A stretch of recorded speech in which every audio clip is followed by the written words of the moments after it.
আসসালামাইকুম ভিউয়ার্স, দেখতে পাচ্ছেন আমাদের গাঞ্জানা গ্রাম এখন মেঘাচ্ছন্ন পরিবেশে। এখন আমরা এই যে দেখছেন আমার কাকা তো ভাই এসে, আর এই যে আমার কাকা রুবেল কাকা চাস্তো ভাই আছে। চাচা কিছু বলো তোমার বাপবি চুল নিয়া।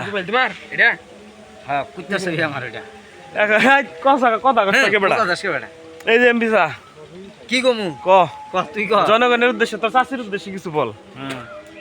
আর আলিফ আছে, আলিফ হইলো ইউরোপ প্রবাসী, সে আসছে বিদেশ থেকে আমার জন্য এক জোড়া জুতা নিয়ে আসছে। দর্শক এই দেখেন, এই যে পায়ে দিচ্ছে এইগুলো নিয়ে আসছে, আমিও পায়ে দিচ্ছি এইগুলো আমার জন্য নিয়ে আসছে।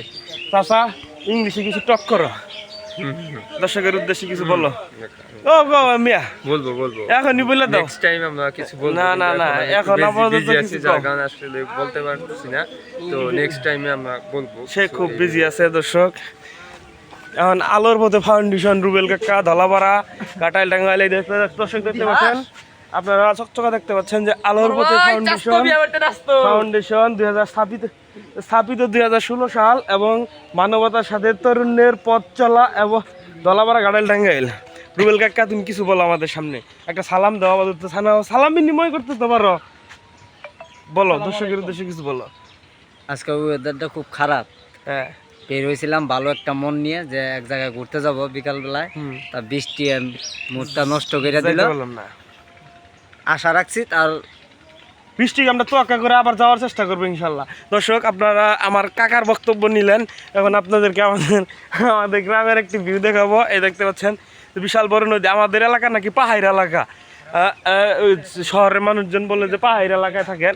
দর্শক এই যে দেখতে পাচ্ছেন যে আমাদের রাস্তায় একটি বাড়ি, আর দেখেন বিশাল বড় এই যে দেখতে পাচ্ছেন আমার পিছনের এইগুলা ধান ক্ষেত।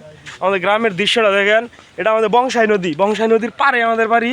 দেখতে পাচ্ছেন কত বড় একটি নদী। আমার স্বাস্থ্য ভাই আছে পলাশ, আমাদের নদী সম্পর্কে পলাশ কিছু বলবো। কি ভাই? না বলো, কিছু বলো।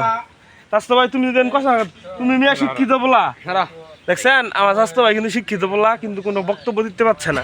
অথচ আমি আপনাদের সামনে প্রায় 2 মিনিটের মতো, 2.5 মিনিটের মতো কথা বলছি। আসসালামু আলাইকুম, ভালো থাকবেন, সুস্থ থাকবেন।